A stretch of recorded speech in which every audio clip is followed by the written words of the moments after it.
Debat cawapres menjadi panggung terakhir bagi ketiga cawapres untuk adu gagasan. Namun, debat kemarin turut diwarnai aksi saling sindir antar cawapres dan bahkan ada yang tidak menaati aturan KPU. Lantas siapa yang menjuarai debat malam kemarin versi warga media sosial? Kita akan membahasnya dengan pakar komunikasi politik Universitas Padjadjaran Dadang Rahmat Hidayat. Pak Dadang, selamat pagi. Selamat pagi Mas Iqbal dan para penonton Metro. Kemudian ada founder Drone Emprit, Ismail Fahmi. Mas Fahmi, selamat pagi. Selamat pagi Mas Iqbal, Pak Dadang. Ya. Pak Dadang, Mas Fahmi, semoga dalam keadaan sehat ya, dan semoga diskusi kita ini bukan receh. Kita harapkan ada manfaat dari diskusi kita pada pagi hari ini. Pak Dadang, ini dinamika yang kita amati kan berbeda ya, antara debat cawapres sebelumnya dengan cawapres yang sekarang. Sekarang itu meskipun masih banyak gimmick yang digunakan, tapi terminologi debat itu lebih terasa saling bantah, saling adu argumen. Nah, melihat dinamika itu yang terjadi, apa yang paling menarik perhatian Anda dari debat cawapres tadi malam, Pak Dadang? Iya, tentu saya dan mungkin juga banyak penonton yang berharap sebetulnya debat ini menjadi debat yang sangat substansial begitu ya. Walaupun ada substansinya, tetapi ya seperti yang banyak dikomentari oleh mungkin juga nanti Mas Fahmi, netizen atau bahkan penonton di televisi, itu justru yang banyak dibicarakan adalah how to delivery-nya. Jadi bukan pada pesannya, bukan pada substansinya. Jadi pada delivery bagaimana menyampaikan pertanyaan, bagaimana menjawab gimmick-gimmick dan hal-hal itu yang justru banyak dibicarakan. Jadi sangat sayang sebetulnya harusnya debat cawapres yang menurut saya harusnya menjadi bagian yang sangat kuat dalam konteks substansi ini belum terbangun secara lebih kuat. Itu yang disayangkan sebetulnya. Dan ini terbukti juga sih bahwa pembicaraan trendingnya itu justru bukan pada substansi, tapi pada how to delivery-nya. Padahal dalam konteks debat, substansi itu menjadi hal yang sangat penting yang pertama. Kemudian delivery-nya, kan begitu ya. Yang ketiga, bagaimana dinamika di antara peserta debat, begitu. Atau misalnya kalau kita lihat dari sisi komunikasi, begitu ya, bicara retorika misalnya, ini ada Aristoteles, ini sudah cukup lama begitu ya, ada etos, pathos, dan logos begitu ya. Nah ini etos ini yang banyak dibicarakan. Etos itu bicara soal kredibilitas dan bicara soal etika gitu ya. Soal pathos ada sedikit soal emosi, perasaan. Nah sementara yang logos ya bicara soal kapabilitas, bicara soal fakta, bicara substansi. Justru ini yang mungkin justru disayangkan oleh banyak yang ingin melihat debat ini menjadi substansial. Oke, lebih banyak dibicarakan dari segi delivery-nya daripada substansi. Dan juga ada poin soal etos atau etika di situ. Apakah seperti itu yang tergambar di media sosial tadi malam, Mas Fahmi? Ya, betul. Memang kalau kita lihat di trending topik itu, banyak muncul itu kata-kata seperti songong, savage, gitu, dan itu semua seperti Pak Dadang disampaikan, itu penyampaian. Hasilnya apa? Nah, kalau kita lihat dalam debat pertama, Gibran itu dianggap seperti underdog. Ketika dia bisa menyampaikan hal yang bagus waktu debat pertama, maka sentimennya positif. Dia menang dalam debat itu. Tetapi pada debat yang kemarin, tadi malam itu, dia mencoba untuk menampilkan mungkin seperti anak muda. Ya. Anak muda itu kadang suka hal yang liar, yang apa itu sifatnya tegas gitu ya, menyerang gitu. Ya, mungkin itu jadi satu strateginya sehingga percakapan yang sangat besar itu antara 01 dan 02 itu sampai 140-an ribu itu kita dapetin. Sentimennya itu mayoritas negatif ya kalau dari sisi Gibran ya. Ada sekitar 60% itu sentimen negatif Gibran, kemudian untuk Muhaimin Iskandar dan Mahfud MD itu positif 80 dan 79%. Ini menandakan apa? Menandakan bahwa substansi itu tidak banyak dibahas, tidak banyak dibahas pada saat debat. Ada memang beberapa pihak yang mencoba untuk mengangkat dan status fokus ya di substansi, tetapi netizen pada umumnya mereka melihat hal yang sifatnya superficial seperti ini. Dan Oke. Mas Fahmi, ini kita sambil tayangkan hasil dari logis analisis ya, ya. atau kemudian emosi gitu. Oke. Kalau Ya, keyword Mas, kata kunci yang digunakan atau mungkin di search atau yang mungkin muncul paling banyak di media sosial selama berlangsungnya debat semalam, apa saja Mas? ya, ini juga menarik ya. Kita analisis ya per cawapres. Pertama, kalau terkait dengan Muhaimin Iskandar, salah satu kata kunci yang paling banyak muncul adalah etika. Yang etika itu diulang-ulang seperti tadi di klip ya disampaikan, etika Hmm, lingkungan, kemudian juga etika ketika berdebat gitu. Dan itu masih banyak tuh soal Videotron dan Ringkas Dingklo. Jadi ini sesuatu diskusi ya sebelum debat.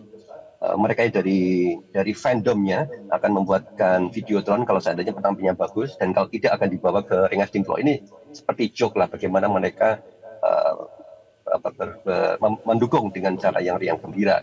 Tetapi di hmm, sini juga kita lihat ada kata seperti songong ya, karena itu ada hubungan dengan Gibran tadi. Jadi ini sentimennya bisa positif ya kepada Muhaimin Iskandar tapi negatif kepada Gibran. Dan kita lihat oke, juga ada Tom Lembong.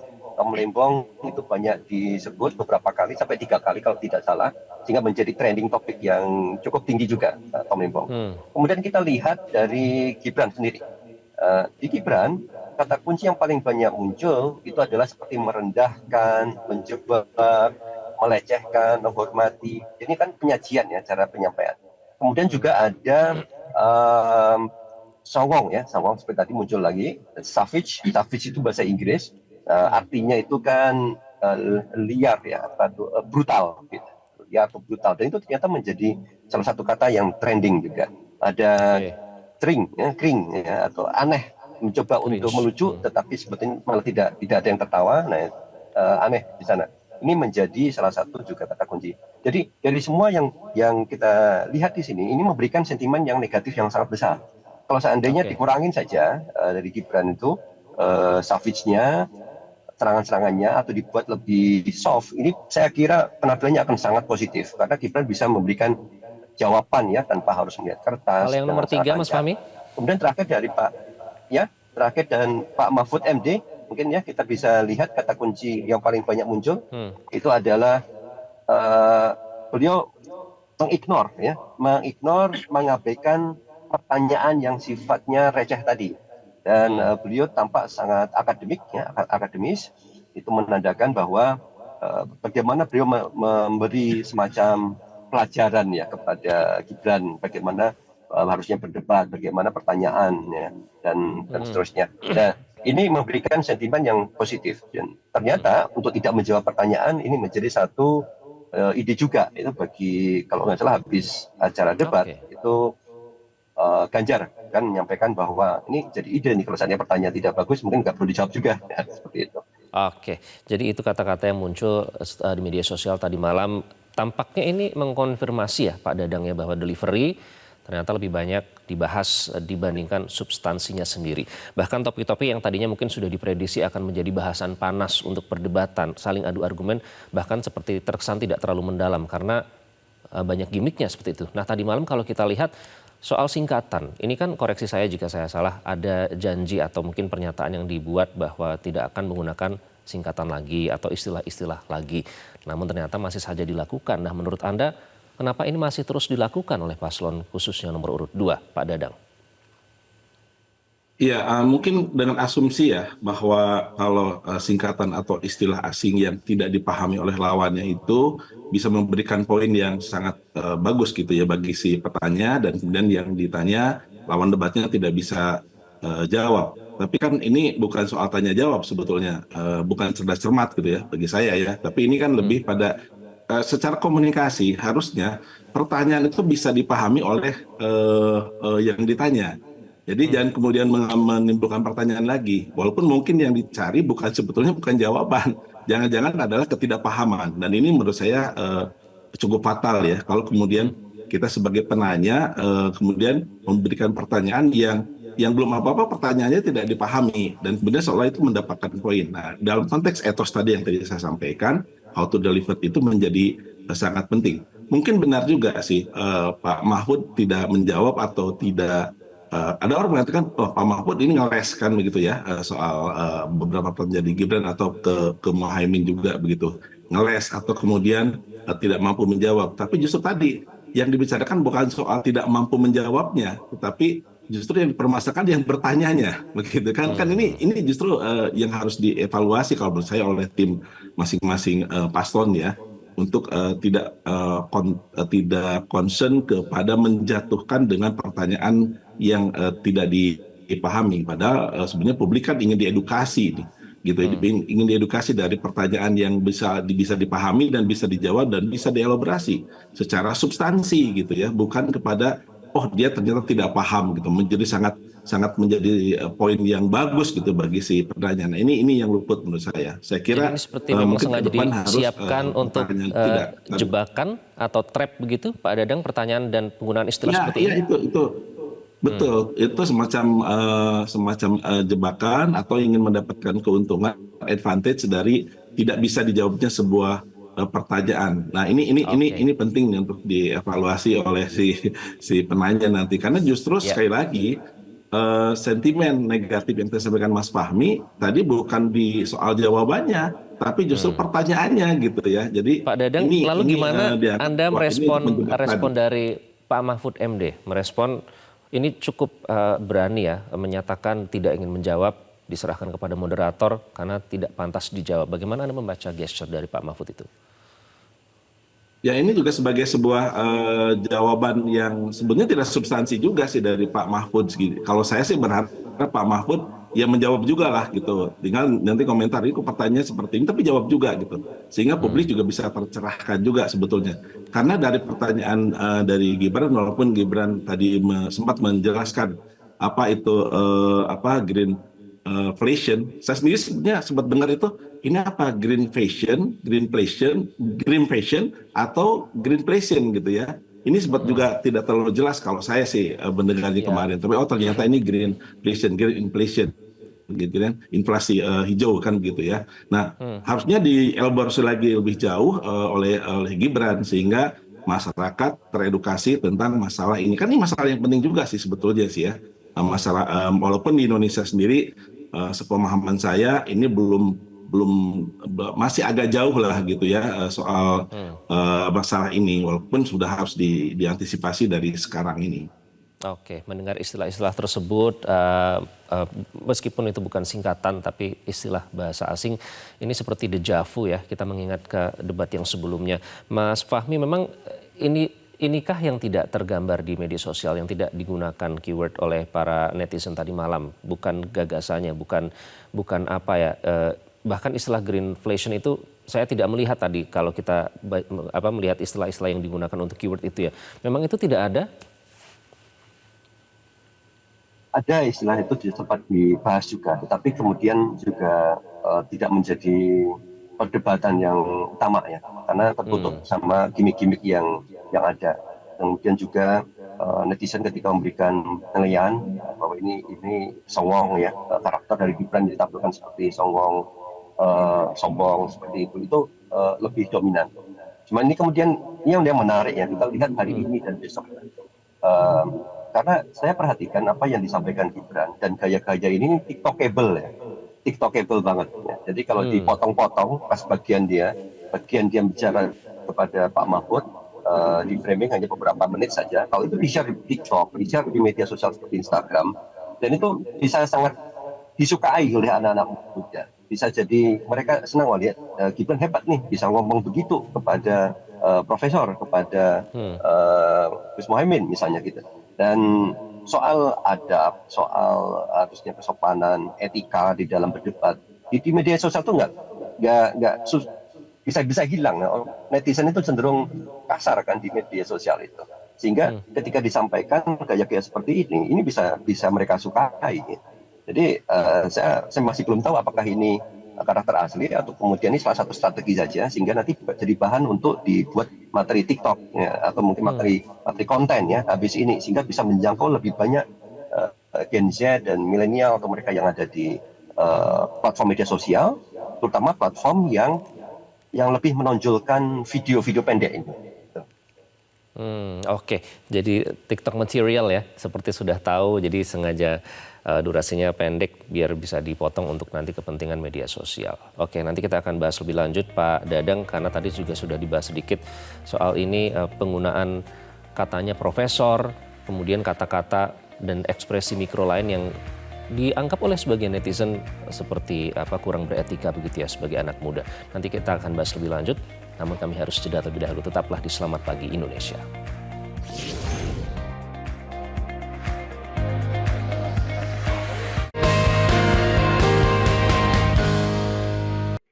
Sepertinya Prof. Mahfud agak ngambek ya, soalnya saya sudah 2 kali memberikan pertanyaan yang sulit. Carbon capture, greenflation, selalu dikomenin pertanyaan receh. Ya kalau receh ya dijawab Pak, gitu loh, segampang itu. Oke, masalah pangan, masalah impor.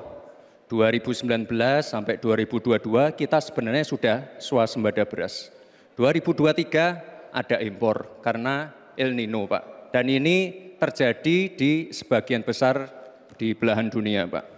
Kuncinya sekarang adalah bagaimana kita bisa bekerja sama melakukan ekstensifikasi, intensifikasi lahan di tingkat desa sampai tingkat nasional secara efektif. Pupuk itu kunci. Makanya kemarin ada pabrik pupuk di Fak-Fak. Ini kunci untuk meningkatkan produktivitas. Lalu mekanisasi. Ini kalau tidak ada mekanisasi, produktivitasnya tidak akan meningkat. Ada combine harvester, ada RMU. Ini wajib untuk meningkatkan produktivitas sekaligus mengurangi food loss atau food waste. Lalu tentu saja kita harus menggandeng anak-anak muda. Misalnya di Jabar sudah ada program petani milenial, ya kita juga harus mengedepankan smart farming. Kita pakai IoT untuk mengecek kesuburan tanah, pH tanah, keasaman tanah. Penting sekali itu Pak. Ya bukan itu. Pertanyaannya itu, dulu Pak Prabowo bertanya, katanya Pak Jokowi tidak mau ngimpor beras. Lalu sekarang faktanya per hari ini, catatan data ini harus dibaca ini. Impor kedelai 2 juta ton, susu 280 juta ton, gula pasir 4,1 juta ton, beras 2,8 ton, daging sapi 160 juta ton. Ya, itu tadi sedikit gambaran tensi atau ketegangan yang sempat terjadi pada saat debat Cawapres tadi malam. Pak Dadang, kalau kita melihat, kita tentu masih ingat ya, salah satu kubu, tepatnya 02 menyatakan jangan menyerang personal. Tapi kalau kita ingat tadi malam, kata-kata Gibran sepertinya Caimin menggunakan contekan yang diberikan oleh Tom Lembong. Kemudian ada juga yang menyebut katanya profesor. Bukankah itu justru menggambarkan bahwa itu serangan secara personal? Iya, itu udah pasti itu serangan personal, apalagi tadi soal profesor begitu ya. Itu kan tidak usah dibawa-bawa profesornya lah begitu ya, kan itu mendegradasi sih sebetulnya. Tapi kalau soal contekan juga kan sudah dibalas juga oleh Caimin kan begitu. Ini gimmick-gimmick juga. Lagi-lagi ini bukan substansi gitu yang menjadi topik pembicaraan di netizen tadi yang disampaikan oleh Mas Fahmi kan begitu. Ini kami sangat sayangkan. Atau dari kata-kata yang sering muncul sebetulnya harusnya dielaborasi. Tadi soal etika, soal hilirisasi. Kalau Pak Mahfud itu kan soal implementasi begitu ya, implementasi. Ini tiga kata yang kalau saya lihat itu penting harus dielaborasi lebih jauh sehingga debat ini menjadi lebih substansi lagi. Saya khawatir ya, bukan literasi yang didapatkan oleh masyarakat, ini lebih pada performa saja gitu, performa untuk menunjukkan bahwa saya punya kelebihan, yang lain tidak, atau bahkan mau menjatuhkan, walaupun sebetulnya esensi debat, salah satu output atau bahkan outcome dari debat itu kan preferensi kan begitu. Saya melihat juga begini Mas Iqbal, ini kan tadi malam ini debat di televisi, ditonton. Itu kan nanti akan dikonversi, atau setidaknya gini, apa yang ada di televisi itu dikonversi menjadi persepsi di netizen gitu ya Mas Fahmi ya. Itu muncul tuh persepsi di netizen. Tapi sebetulnya lebih jauh lagi bagaimana konversi yang ada di persepsi yang ada di televisi, di debatnya, kemudian di di media sosial itu menjadi konversi yang nantinya menjadi elektabilitas. Nah, ada semacam dinamika yang tadi ada kalau Mas Fahmi mengatakan itu gampang berubah ya gitu ya, pandangan di media sosial itu sangat berubah. Oleh karena itu justru yang lebih jauh lagi saya berharap nanti di next debat itu lebih substansial sehingga nanti preferensi menjadi kata kunci penting masyarakat untuk memilih karena mempunyai pemimpin yang mampu mengelaborasi gagasannya. Itu sebenarnya yang diharapkan. Ya. Memang tadi gimmick-gimmick soal Tadi malam tidak personal begitu ya. Tadi malam tidak terlalu didapatkan itu ya. Jadi dari tema yang tadi malam itu, Anda melihat kalau ditakar ya, berapa persen sebenarnya ide atau gagasan yang buat kita bermanfaat sebagai publik atau masyarakat, Pak Dadang? Ya saya nggak bisa mengatakan lebih soal berapa persen gitu, tapi cukup sedikit lah begitu ya. Bahkan ada beberapa yang sebetulnya diulang-ulang ya. Tadi soal ya tadi munculnya kan tadi etika, hilirisasi, implementasi.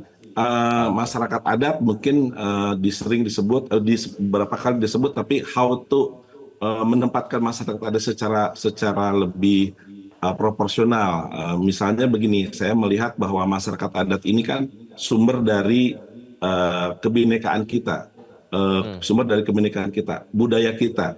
Adanya budaya kan ada masyarakat adat. Nah, kemudian kalau masyarakat adat hilang tanahnya, hilang tempat tinggalnya, budayanya hilang. Nah, oleh karena itu RUU masyarakat adat yang justru yang harus dikuatkan, ya ternyata sebenarnya tiga-tiganya juga tidak mengelaborasi lebih jauh. Bagaimana lebih cepat RUU masyarakat adat ini sebagai bagian dari pengaturan dan sekaligus perlindungan bagi masyarakat adat ini tidak dielaborasi. Soal lingkungan misalnya, saya bukan ahli lingkungan, tetapi saya sering mendengar kata kunci di lingkungan yang justru tidak dimunculkan, yaitu konversi, Mas Iqbal.